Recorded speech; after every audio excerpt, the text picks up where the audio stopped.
Baby discovered a bear. Cub stuck in a tattoo parlor back room.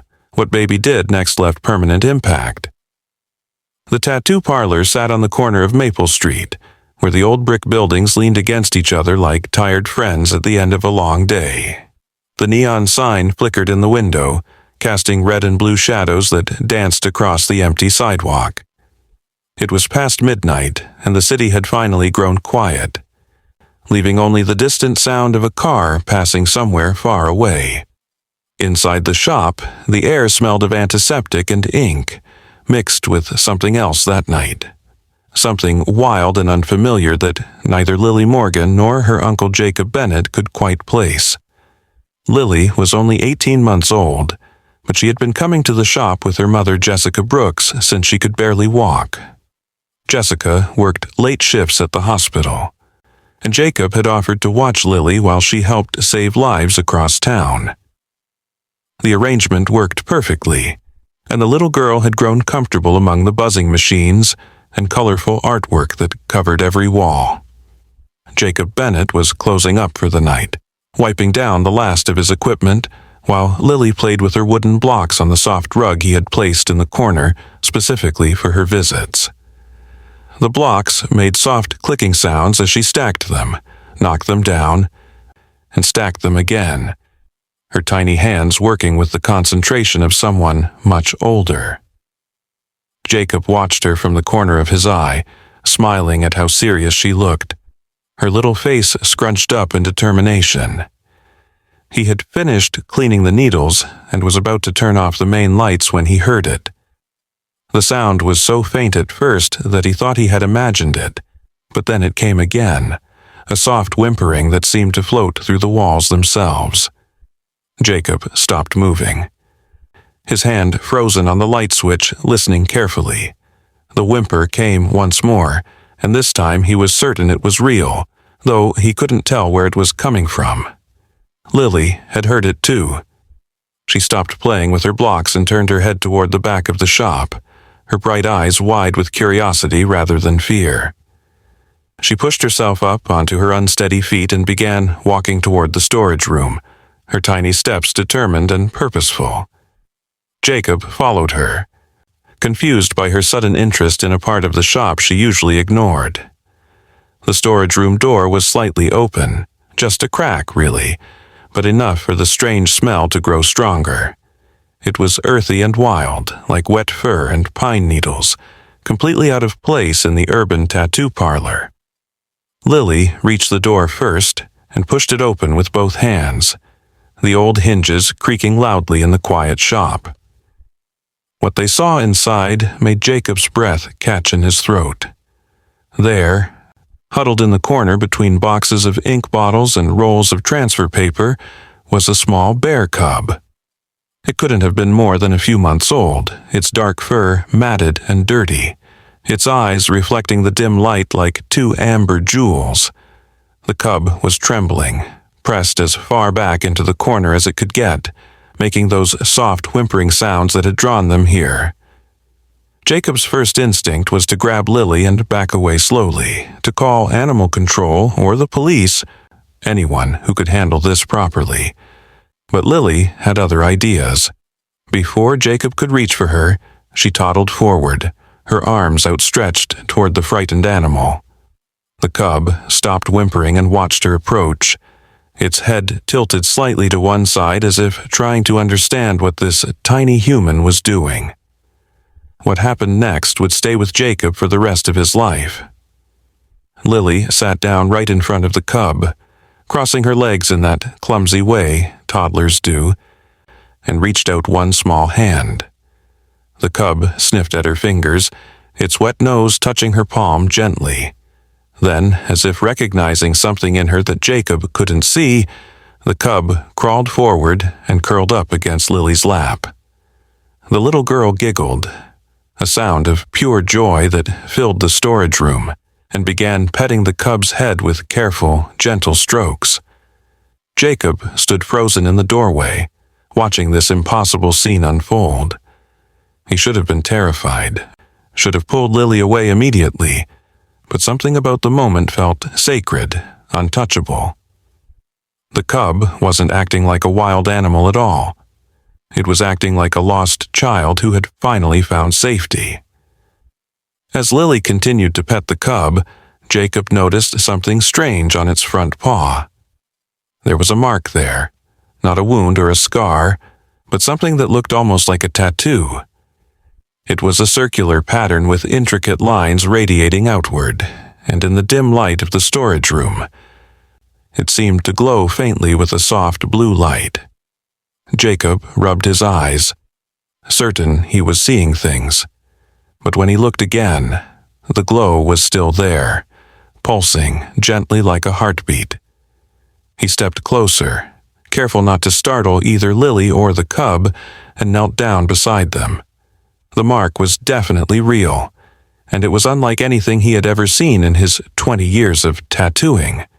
The lines were too perfect, too precise to have been made by any needle he knew of. And the way it glowed defied all logic. The cub lifted its paw toward Jacob, as if showing him the mark on purpose.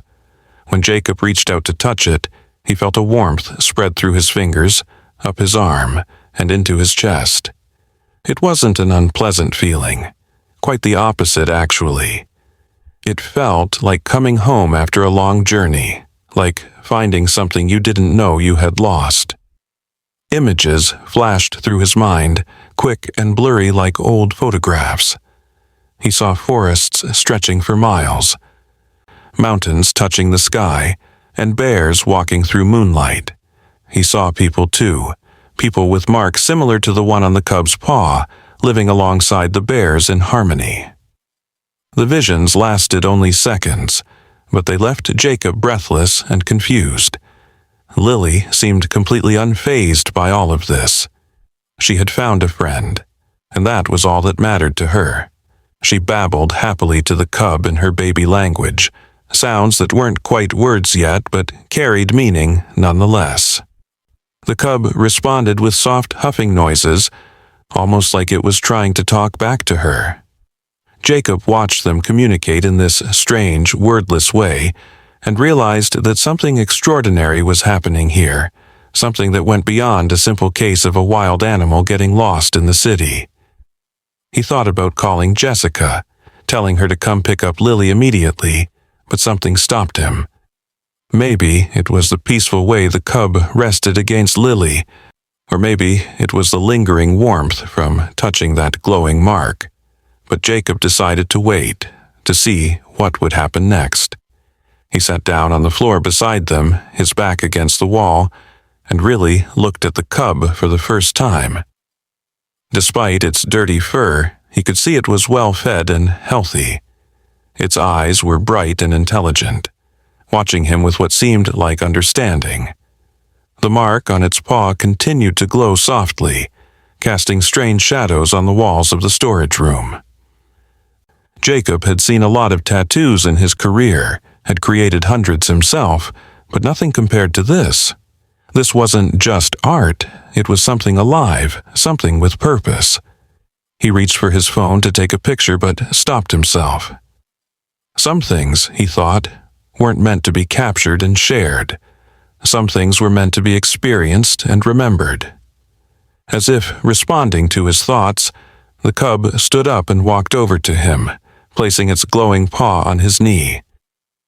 The warmth returned, stronger this time, and with it came a feeling of urgency.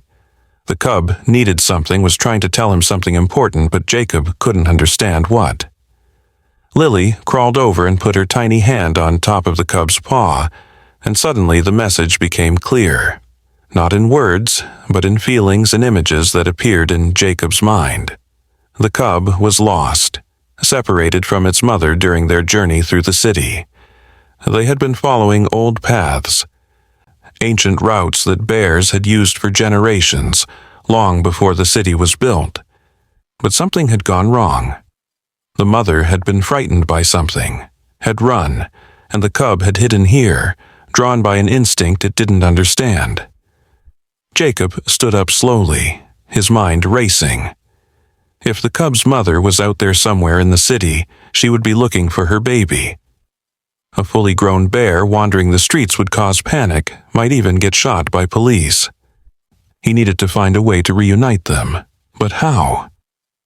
As if reading his thoughts, the cub walked to the back door of the storage room, the one that led to the alley behind the shop. It scratched at the door gently, looking back at Jacob and Lily with those intelligent eyes. Jacob understood. The cub could find its mother if they let it go, but something was keeping it here, something to do with that mark and the connection it had formed with Lily. He opened the door carefully, peering out into the dark alley. It was empty, except for the usual dumpsters and fire escapes, but the cub walked out confidently, then stopped and looked back, waiting. Lily tried to follow, but Jacob held her back gently.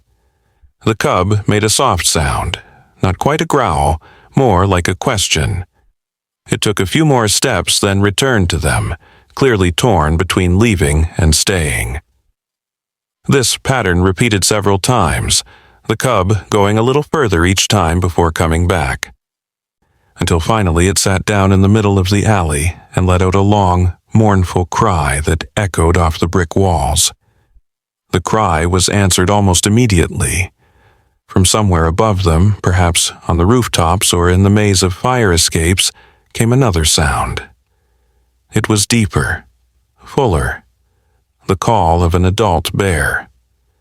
Jacob's heart began to race. He pulled Lily back into the storage room but left the door open, watching as shadows moved across the alley walls. The mother bear appeared like a ghost from the darkness, massive compared to her cub, but moving with surprising grace. She approached slowly, cautiously, her eyes scanning the alley for threats. When she saw her cub, she made a low rumbling sound that vibrated through the air, and the cub ran to her, bumping against her legs with obvious relief. But then something unexpected happened. The mother bear walked toward the open door where Jacob and Lily stood. Jacob's instinct was to slam the door shut, but Lily reached out her arms toward the approaching bear, making happy sounds. The mother stopped just outside the door, lowering her massive head to look at the tiny human child. On her shoulder, Jacob could see another mark, similar to the one on the cub's paw, but larger, more complex. It too glowed with that soft blue light, pulsing in rhythm with the cub's mark. The mother bear extended her paw toward Lily, who touched it without fear. And for a moment, all four of them were connected by something Jacob couldn't name but could feel in every cell of his body.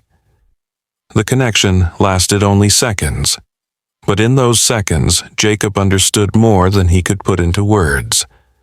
These weren't ordinary bears. They were something older, something that had existed alongside humans for thousands of years, guardians of ancient paths and keepers of forgotten promises. The marks they bore were signs of a covenant made long ago, when the world was younger and the boundaries between human and animal were less defined. Lily, somehow, was part of this covenant, though Jacob couldn't understand how or why. The mother bear pulled back her paw and made a soft huffing sound that seemed almost like gratitude. She turned to leave, her cub following, but before they disappeared into the darkness, the cub ran back one more time. It pressed its small head against Lily's hand, and where they touched, a faint mark appeared on Lily's palm. Not a wound or a burn, but something like a temporary tattoo, the same circular pattern with radiating lines. It glowed for a moment, then faded until it was barely visible, like a watermark on paper. The cub made a sound that might have been goodbye, then ran after its mother. Jacob and Lily watched them disappear into the night, two shadows moving with purpose through the urban landscape, following paths invisible to most humans but as real as the streets themselves. Jacob closed the door and looked down at Lily, who was examining her palm with wonder. The mark was still there, faint but present, and when Jacob touched it gently, He felt that same warmth, that same sense of connection. He knew he should be worried, should take Lily to a hospital or call her mother immediately, but the mark didn't seem harmful. If anything, Lily seemed more peaceful than ever, her eyes heavy with sleep.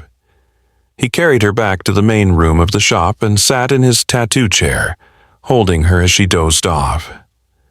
The mark on her palm glowed softly in the dim light, and Jacob found himself thinking about all the tattoos he had created over the years, all the marks people chose to put on their bodies to commemorate important moments or express their identities. This was different, though. This mark had chosen Lily, or perhaps Lily had chosen it. Either way, it represented something beyond human understanding, a connection to the wild world that still existed beneath the concrete and steel of the city. Jacob thought about the visions he had seen when he touched the cub's mark, the forests and mountains, the ancient harmony between human and bear. He wondered if those times were truly gone, or if they still existed somewhere, waiting to be remembered. As Lily slept in his arms, her small hand curled into a fist, the mark hidden but still present. Jacob made a decision. He would research this, would try to understand what had happened tonight, but he would also protect this secret. Some mysteries, he realized, were meant to be preserved, not solved. The shop felt different now, charged with an energy that hadn't been there before. The tattoo designs on the walls seemed to move slightly in the corner of his eye, as if they too had been awakened by the night's events.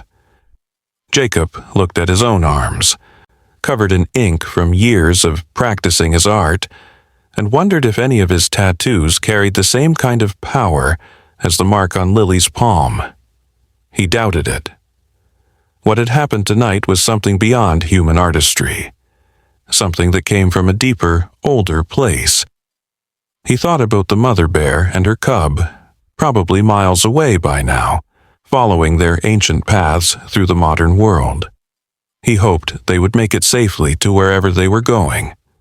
By the time Jessica arrived to pick up Lily, the mark on the child's palm had faded completely, leaving no trace of the night's extraordinary events.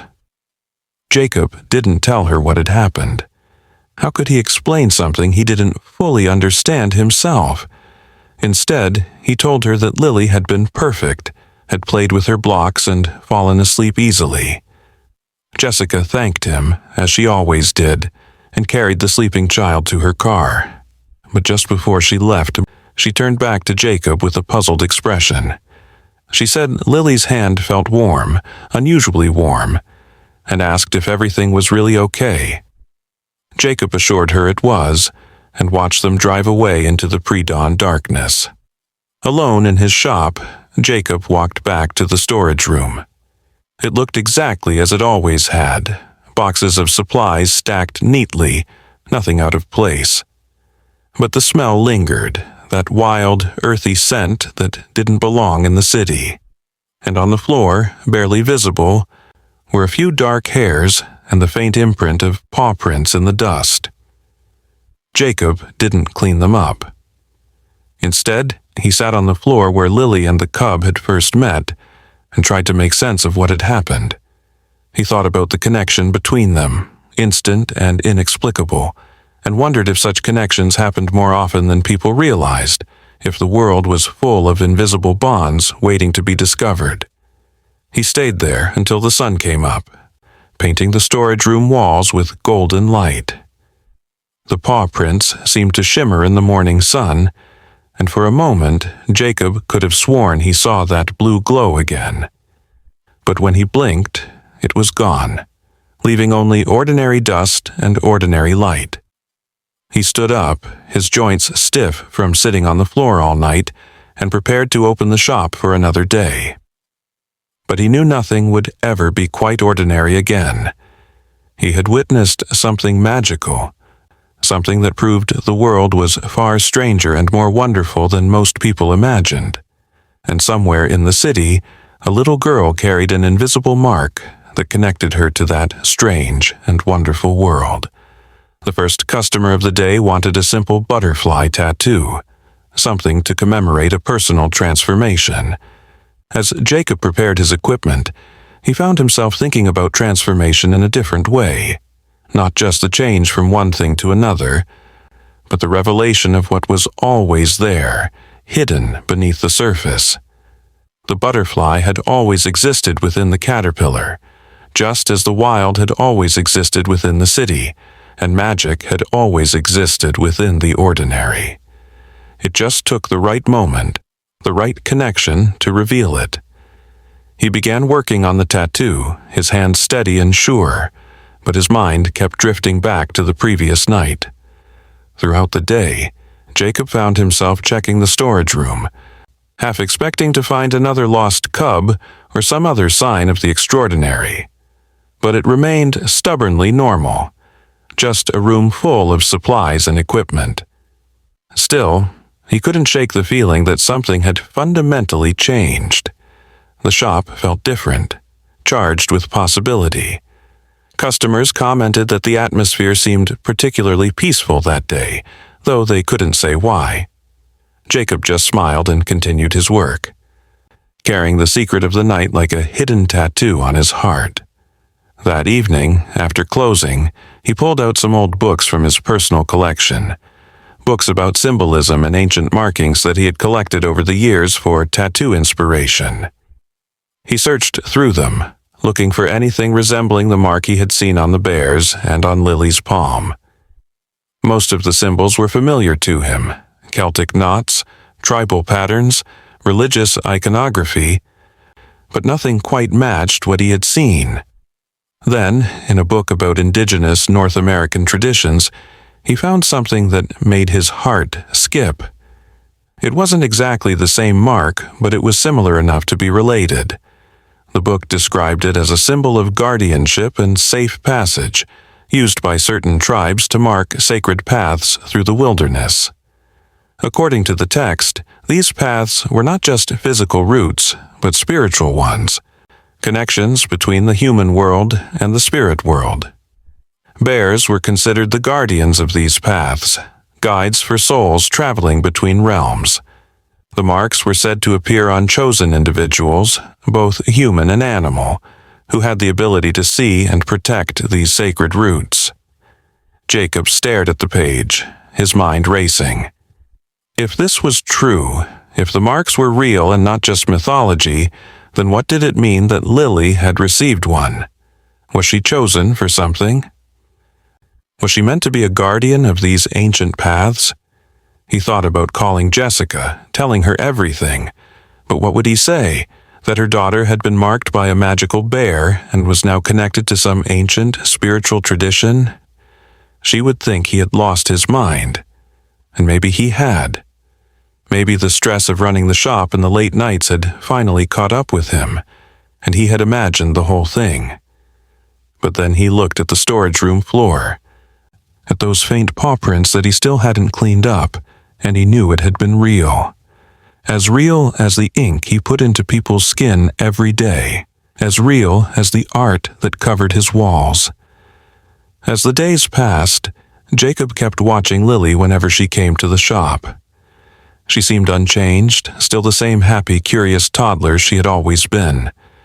But sometimes, when she was playing quietly, he would catch her looking at her palm, tracing invisible patterns with her finger, and sometimes, late at night when the shop was closed and the city was quiet, he would hear sounds in the alley that might have been the wind, but might have been something else. He never saw the bears again, but he felt their presence, like a whisper at the edge of consciousness, reminding him that the world was larger and stranger than it appeared. Jessica mentioned once that Lily had been sleeping better lately, that she seemed more settled and content.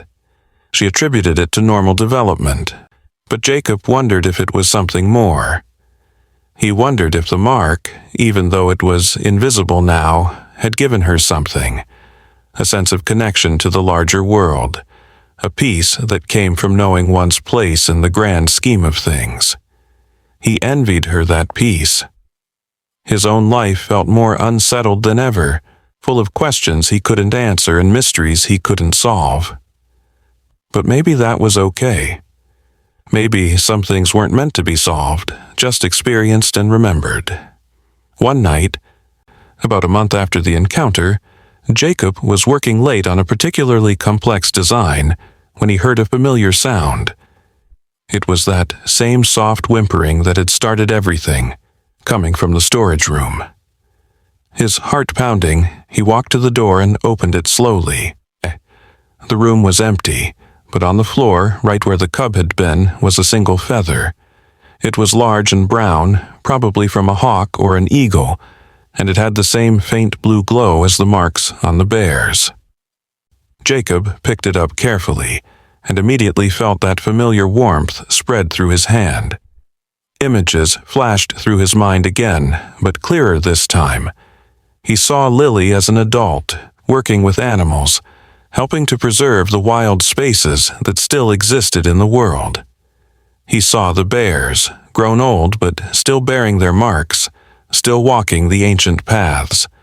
And he saw himself, his shop transformed into something more than just a place for tattoos, but a sanctuary for those who carried the invisible marks of the wild world. The vision faded, leaving Jacob holding an ordinary feather in an ordinary storage room. But he knew better now. Nothing was ordinary. Everything was connected by invisible threads, ancient paths that ran beneath the surface of the modern world. He placed the feather carefully on a shelf next to his bottles of ink, a reminder of the night that had changed everything. He thought about Lily and the mark she carried, visible or not, and felt a sense of responsibility. He might not understand what had happened or what it meant, but he could protect it, could make sure that the connection between the human and wild worlds remained intact, at least in this small corner of the city. The weeks turned into months, and life at the tattoo parlor continued much as it always had. Customers came and went, each seeking their own form of permanent mark, their own way of expressing identity or commemorating experience. Jacob worked with the same skill and care he always had, but now he brought something extra to each tattoo, an understanding that marks could be more than just ink and skin. They could be connections, bridges between worlds, carriers of ancient wisdom. He never told anyone about the bears or the glowing marks, but somehow his work seemed to resonate more deeply with his clients.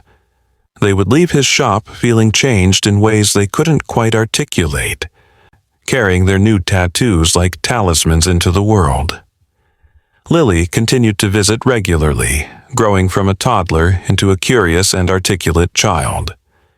She never mentioned the bears or the mark on her palm, but sometimes Jacob would catch her drawing circular patterns with radiating lines, the same pattern she had been marked with. When he asked her about the drawings, she would just smile and say they made her feel happy, made her feel connected to something bigger. Jessica noticed the drawings too, but dismissed them as normal childhood creativity. Only Jacob knew the truth, that Lily was drawing from memory, recreating a mark that had chosen her for reasons still unknown. One day, when Lily was about 3 years old and could speak in full sentences, she looked up at Jacob during one of her visits and said something that made his blood run cold. She said she had dreamed about the bears again, that they were safe and happy, living in a place where the old paths were still visible. She said the baby bear had grown big and strong, and that it still remembered her, still carried the connection they had formed that night in the storage room. Jacob asked her how she knew this, and she just shrugged, saying she could feel it sometimes like a warm spot in her chest when she thought about them. Then she went back to playing, as if she hadn't just confirmed that the magical connection formed that night was still active, still linking her to those mysterious creatures. Jacob thought about that conversation for days afterward. If Lily could still feel the connection, did that mean the bears could feel it too? Were they out there somewhere, aware of this small human child who had shown them kindness?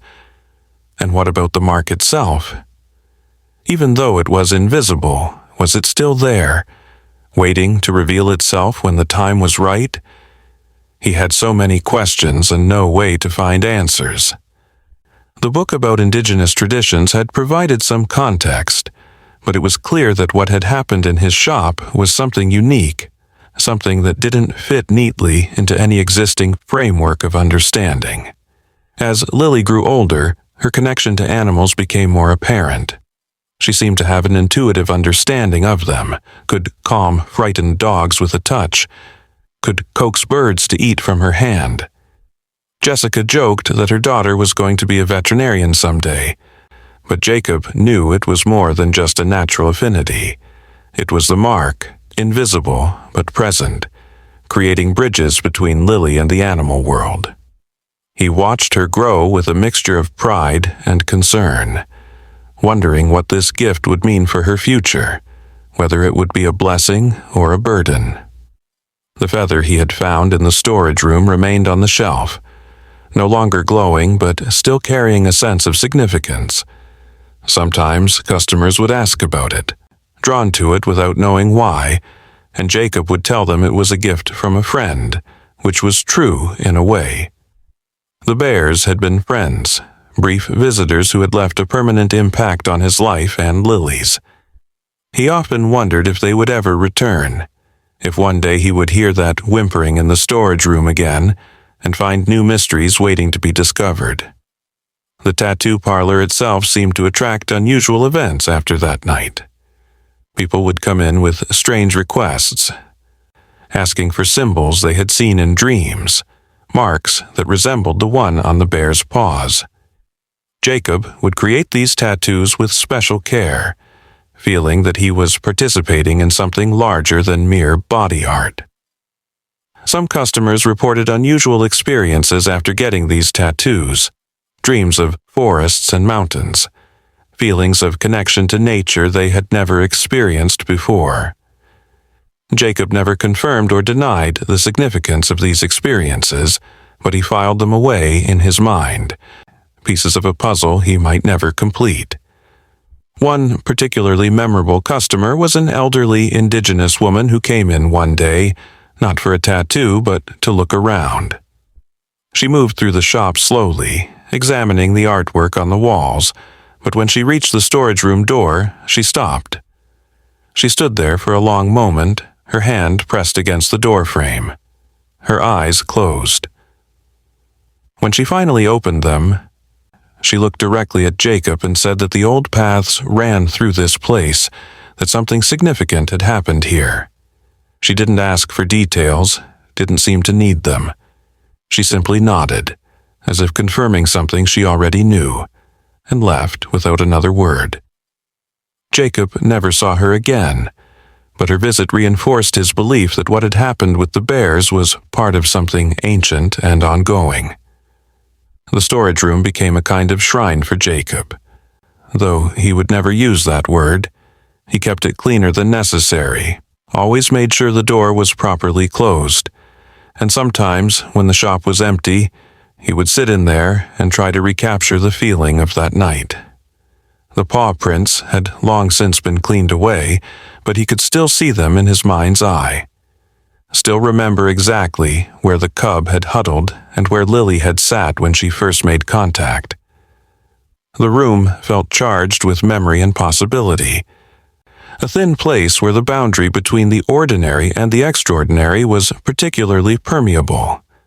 As time passed, Jacob began to research more seriously, reading everything he could find about human-animal connections, about sacred paths and spiritual marks. He learned about ley lines and song lines, about the ways different cultures had understood the invisible connections that run through the landscape. He learned about shapeshifters and skinwalkers, about the fluid boundary between human and animal in many mythological traditions. None of it exactly explained what had happened in his shop, but all of it suggested that such things were possible, that the modern world's rigid categories were a recent invention, not a fundamental truth. He started incorporating some of this research into his tattoo designs, creating pieces that drew on ancient symbolism and sacred geometry. His work gained a reputation for being particularly meaningful. Though most clients couldn't say exactly why, they just knew that getting a tattoo from Jacob felt different, more significant than just choosing a design from a book. Word spread quietly through certain communities, people who were sensitive to such things, and soon Jacob had a clientele that included healers, artists, and others who lived at the edges of conventional society. Lily, now 5 years old, had started kindergarten, and her teachers reported that she had an unusual ability to mediate conflicts between children. When kids were fighting, Lily would approach them calmly, touch their hands, and somehow the anger would dissipate. It was subtle enough that most people attributed it to her naturally peaceful personality, but Jacob knew better. The mark was working through her, creating connections, building bridges, healing divisions. He wondered if this was what she had been chosen for, to be a peacemaker, a guardian of harmony in an increasingly fractured world. One evening, as Jacob was closing the shop, he found Lily standing in the storage room, her hand pressed against the wall where the cub had been cornered that night. She was humming softly, a tune Jacob didn't recognize, and her palm was glowing. Not brightly, just a faint blue shimmer that could have been a trick of the light, but wasn't. Jacob watched from the doorway, not wanting to interrupt whatever was happening. After a few minutes, the glowing stopped, and Lily turned to him with a smile. She said the bears were okay, that they had found their home, a place where the old and new worlds met peacefully. She said they sent their love, their gratitude for the kindness shown that night. Then she skipped out of the room as if nothing unusual had happened, leaving Jacob standing there with tears in his eyes. That was the last time the mark manifested visibly, though Jacob suspected it continued to work in invisible ways.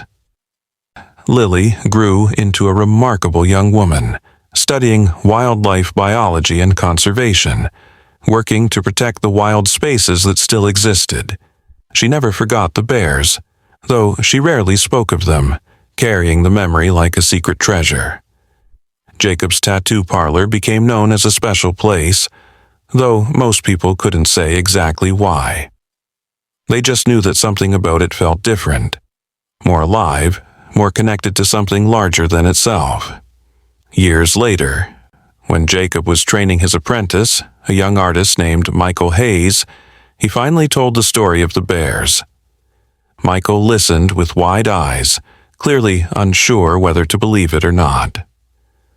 Jacob didn't try to convince him, just showed him the feather, still sitting on its shelf, and pointed out the faint marks on the storage room floor where he had never quite been able to remove all traces of the paw prints. He told Michael that the shop was more than just a business, that it was a place where worlds met, where the ancient and modern could coexist. Michael nodded slowly, beginning to understand why he had been drawn to this particular shop, this particular mentor. The story of the bears became a kind of legend in the shop, told in whispers to special customers, those who seemed ready to hear it. Some believed it completely, others took it as metaphor, but all understood that it spoke to something true about the nature of connection and the persistence of mystery in the modern world.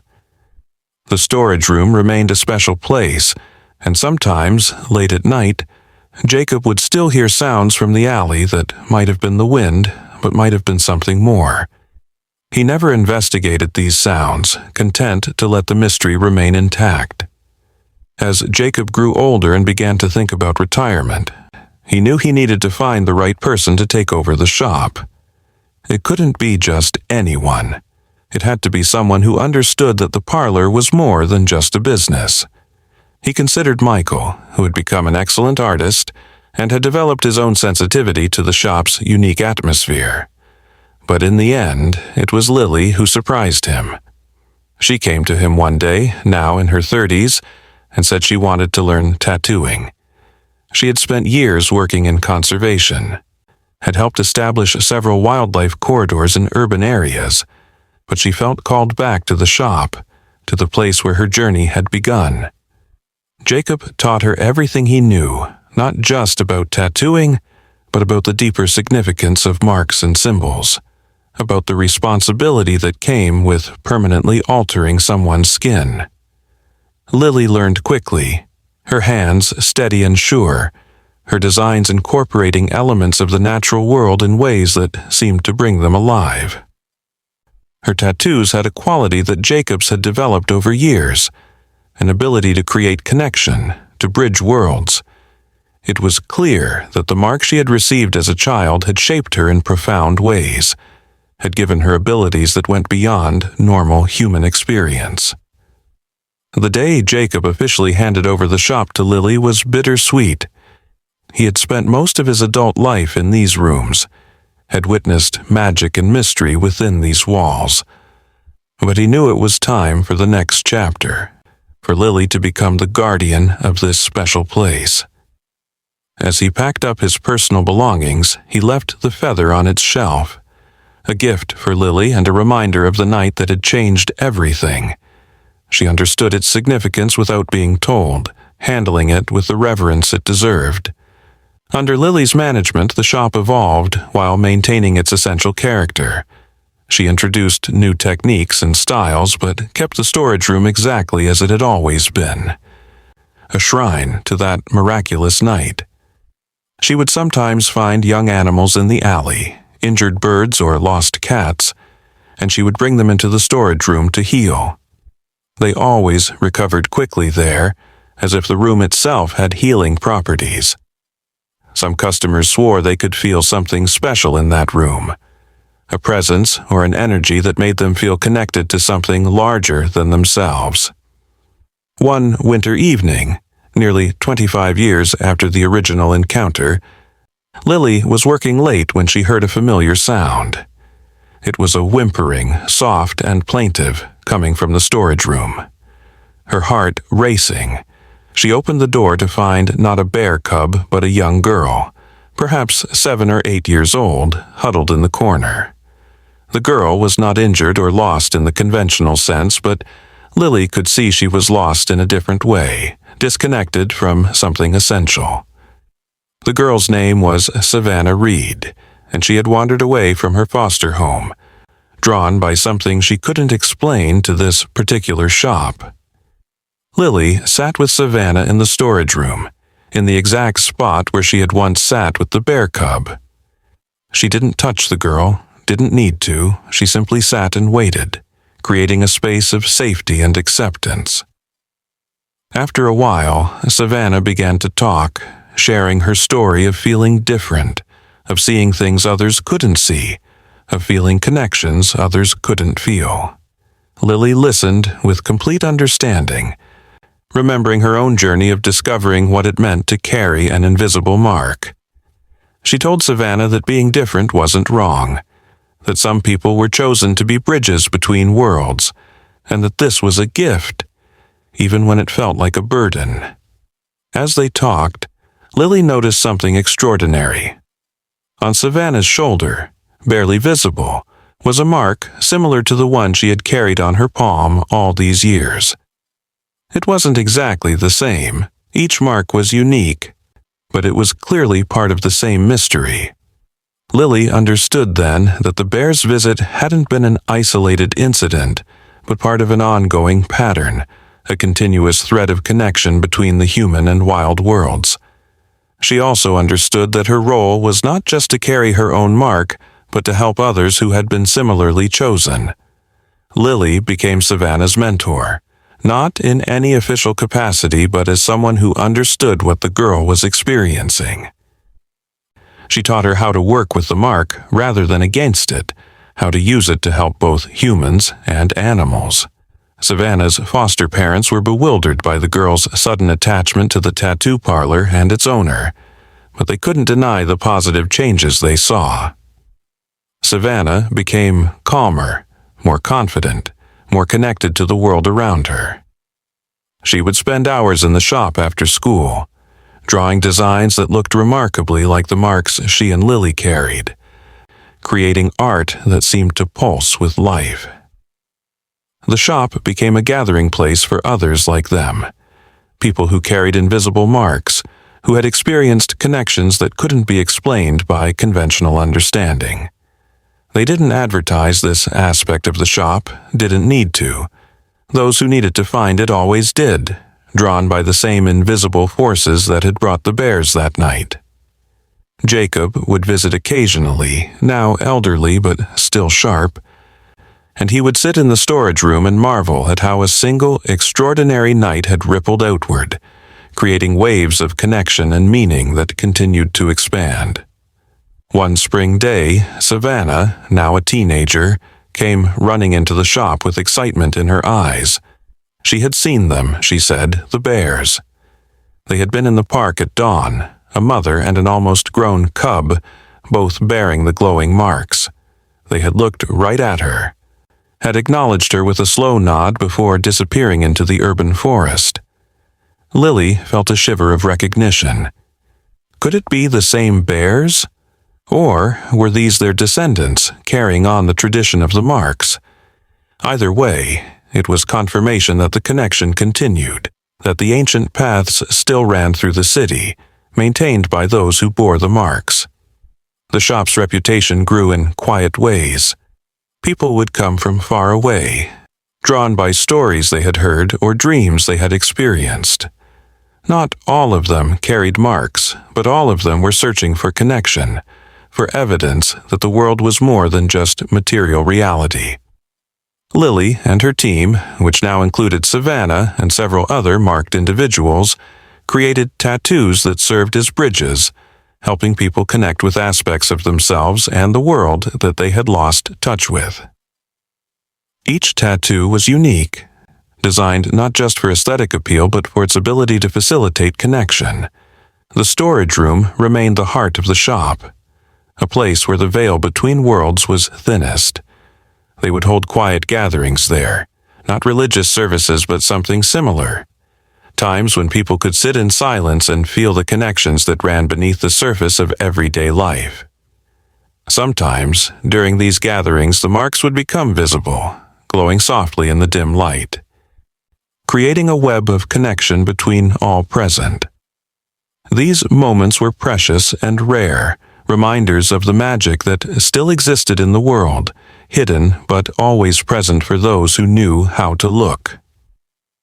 As the years passed, the story of the bears became a foundation myth for a quiet movement of people dedicated to preserving the connections between the human and wild worlds.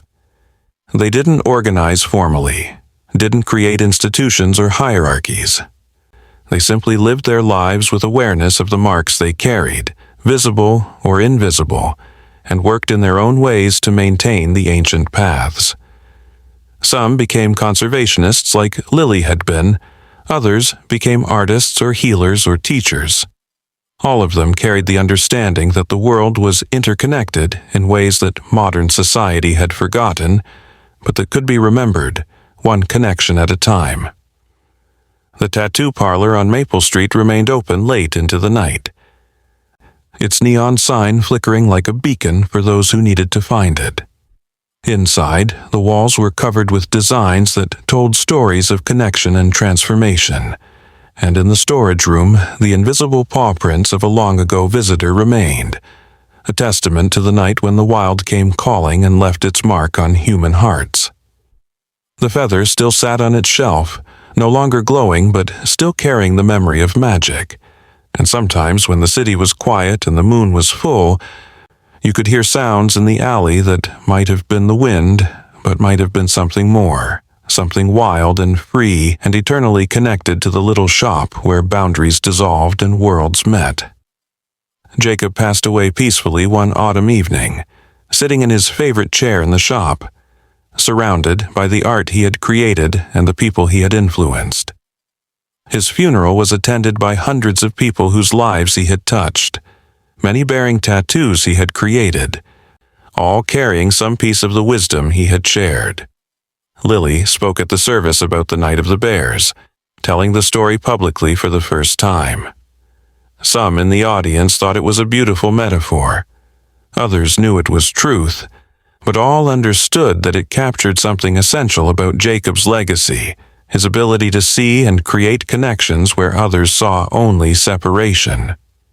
After Jacob's death, Lily found something in his personal effects that took her breath away. It was a journal he had kept, documenting not just the night of the bears, but dozens of other encounters with the extraordinary that had happened in and around the shop over the years.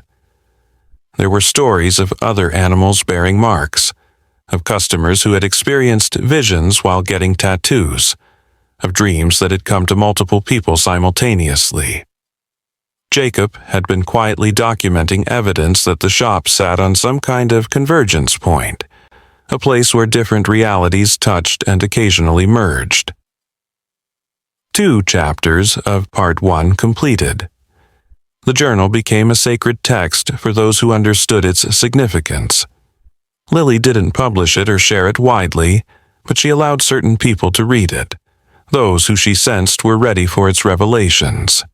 Each reader found something different in its pages, some piece of wisdom or confirmation that they needed.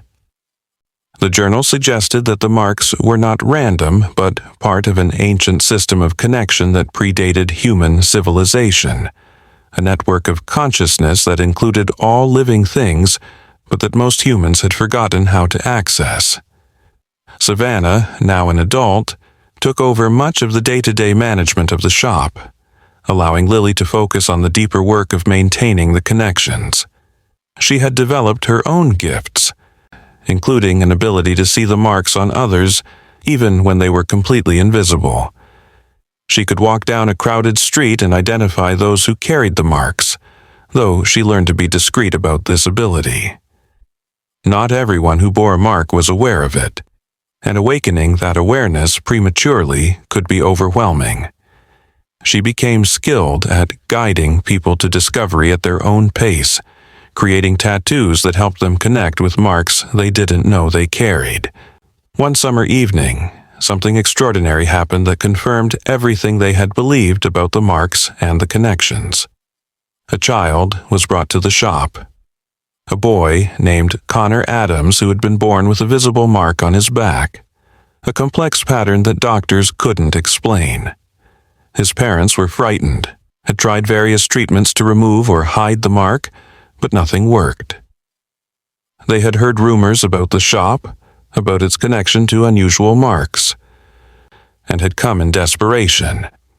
When Lily saw the mark, she immediately recognized it as similar to the ones the bears had carried, but more elaborate, more complete. She explained to Connor's parents that their son was special, that the mark was not a defect but a gift. She told them the story of the bears, showed them documentation from Jacob's journal, and helped them understand that their son was part of something ancient and important. It took time for them to accept this, to shift from seeing the mark as a problem to seeing it as a blessing, but eventually they did. Connor grew up spending time at the shop, learning about his mark and how to work with it.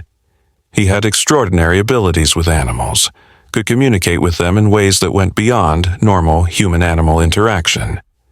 He became living proof that the marks were evolving, becoming more visible, more powerful, as if preparing for something.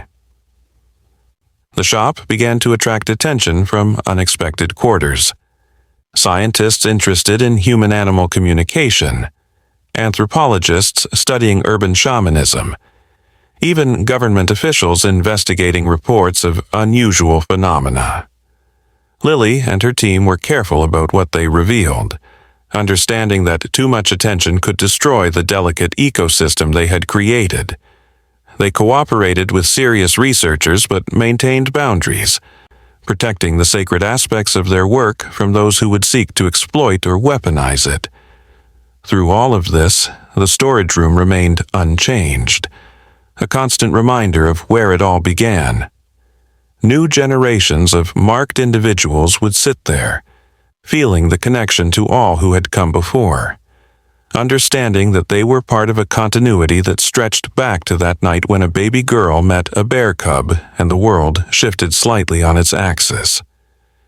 The room had become a pilgrimage site of sorts, though few outside the immediate community knew of its significance. Those who did know treated it with the reverence it deserved, understanding that some places are portals, doorways between worlds that must be protected and honored. As Lily aged, she began to think about legacy, about ensuring that the work would continue after she was gone. She had trained many people over the years, but she knew that the shop needed more than just skilled artists. It needed guardians, people who understood the deeper significance of the marks and were committed to maintaining the connections. She began documenting everything more systematically, creating archives that would help future generations understand and continue the work. She also established a foundation, ostensibly for urban wildlife conservation, but really for protecting and nurturing the marked individuals who would carry the connections forward.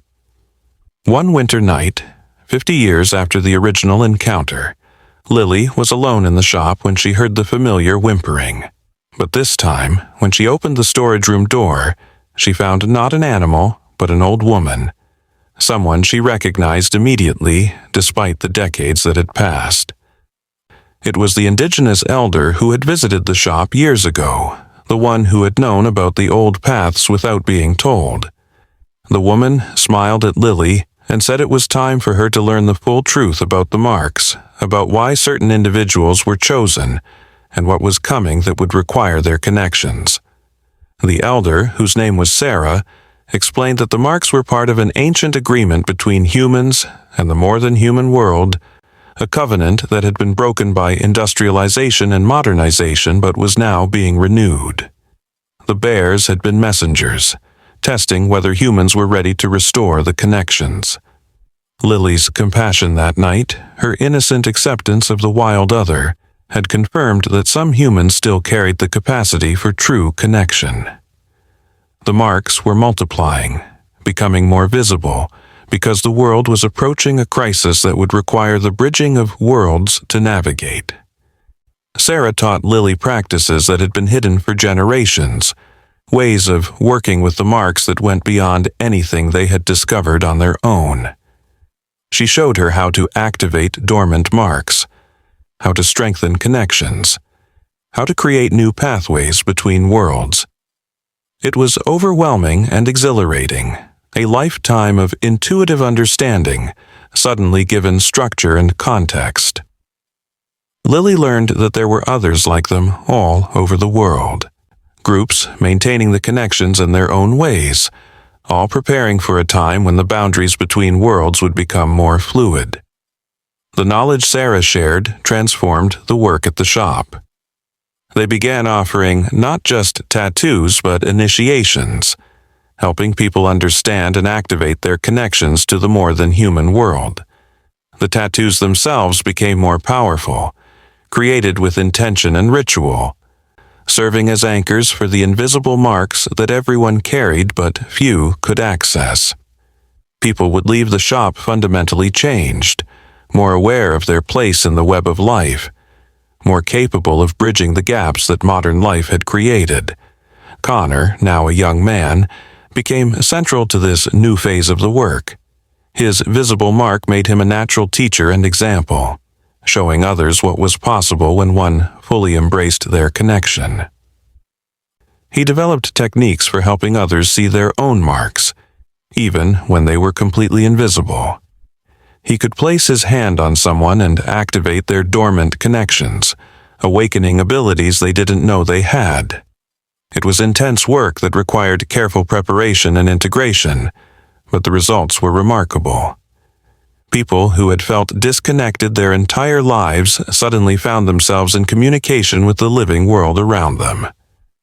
The storage room was transformed into a proper sanctuary, though its essential character remained unchanged. They installed subtle lighting that could make the invisible marks visible under certain conditions, creating a space where people could see the web of connections that linked them all. During gatherings, the room would fill with soft blue light as dozens of marks glowed simultaneously, creating patterns of incredible beauty and complexity. These moments were photographed and documented, evidence of something science couldn't yet explain but couldn't deny either. As the shop's influence grew, it began to inspire similar spaces in other cities. Not copies, each place had its own character and purpose, but allied spaces where the work of connection could continue. They formed an informal network, sharing knowledge and supporting each other's work. Some focused on healing, others on art, still others on conservation or education. All of them were united by their understanding that the marks were real, the connections were vital, and the time for hiding was ending. Lily lived to see the shop's 100th anniversary, though she had long since passed the daily operations to younger hands. The celebration was attended by hundreds of marked individuals from around the world, a gathering that would have seemed impossible when she was a child, meeting a frightened bear cub in a storage room. During the ceremony, something extraordinary happened. The bears returned. Not the original bears, they would have been long dead, but their descendants, a whole family of them, appearing in the alley behind the shop as if they had been waiting for this moment. The bears carried the marks, glowing brightly in the evening darkness, and they moved through the crowd without fear. People reached out to touch them, to renew connections that had been dormant for generations. The bears seemed to be performing a kind of blessing, acknowledging each person's mark, strengthening the connections. It was a moment of profound beauty and significance, a confirmation that the work begun 50 years ago had succeeded in ways no one could have imagined. The boundaries between human and wild, between ordinary and extraordinary, dissolved completely for those few precious hours. When the bears finally left, disappearing into the urban night as mysteriously as they had appeared, they left behind more than just memories. Everyone who had been present found their marks strengthened, more visible, more active. Some discovered marks they hadn't known they carried. Others found their existing abilities enhanced. It was as if the bears had activated something, had turned up the volume on connections that had been operating at a whisper. The implications were staggering and would take years to fully understand. Lily passed away peacefully a few months after the anniversary gathering, her work complete. Her funeral was unlike anything the city had ever seen. Animals appeared from everywhere, birds filling the trees, urban wildlife emerging from hidden spaces, all gathering to honor someone who had spent her life building bridges between worlds. The marks of all present glowed visibly throughout the service, creating a web of light that photographers captured but could never quite explain. It was a testament to a life lived in service to connection, to the possibility of healing the rifts that modern life had created. The shop continued under Savannah's leadership, evolving with the times while maintaining its essential purpose. The storage room remained a sacred space, now officially recognized as a site of historical and spiritual significance, though the nature of that significance was understood differently by different people. For some, it was where urban conservation had been born. For others, it was where art and spirituality had merged in new ways. For those who knew the full truth, it was where the world had cracked open just enough to let the wild back in, where a baby's innocent touch had rekindled connections that would reshape humanity's relationship with the more than human world. Years turned into decades, and the marks became less hidden, more accepted. Scientists developed theories about morphogenetic fields and quantum entanglement to explain what was happening. Artists created new forms of expression inspired by the patterns of connection. Conservationists used the understanding of marks to create more effective strategies for protecting wild spaces and species. The world was changing, slowly but inevitably, moving toward a future where the boundaries between human and nature were understood to be illusions, where connection was recognized as the fundamental truth of existence. The story of the baby and the bear cub became a modern myth, told in different ways by different communities, but always carrying the same essential truth that innocence and compassion could bridge any divide. That connection was always possible, even in the most unlikely circumstances. Children grew up knowing the story, looking for their own marks, understanding that they were part of a larger web of life that included all beings. It gave them hope in difficult times, reminding them that transformation was possible, that the world could be healed one connection at a time.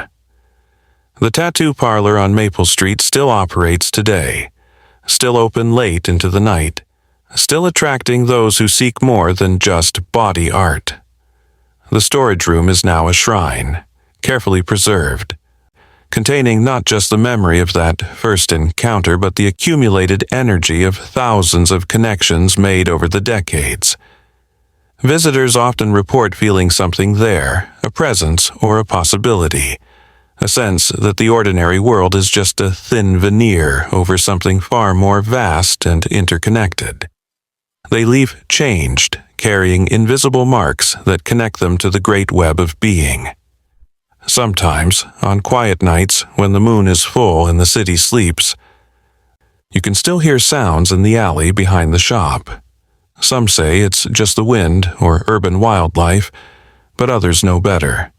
They know it's the sound of the old paths being walked, of connections being maintained, of the wild reminding the civilized world that it's never as far away as it seems.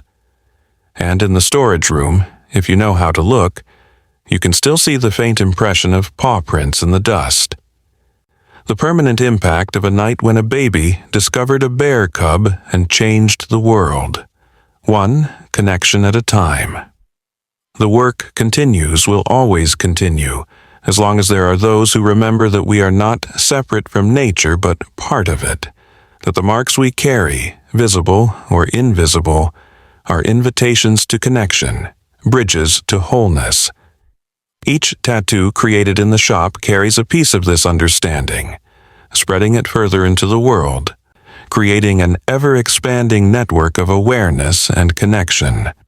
The baby who discovered the bear cub had no idea what she was starting that night, but her innocent compassion had set in motion changes that would ripple through generations. Proof that small acts of connection can have permanent impact, that love and recognition between species can heal wounds that seemed unhealable.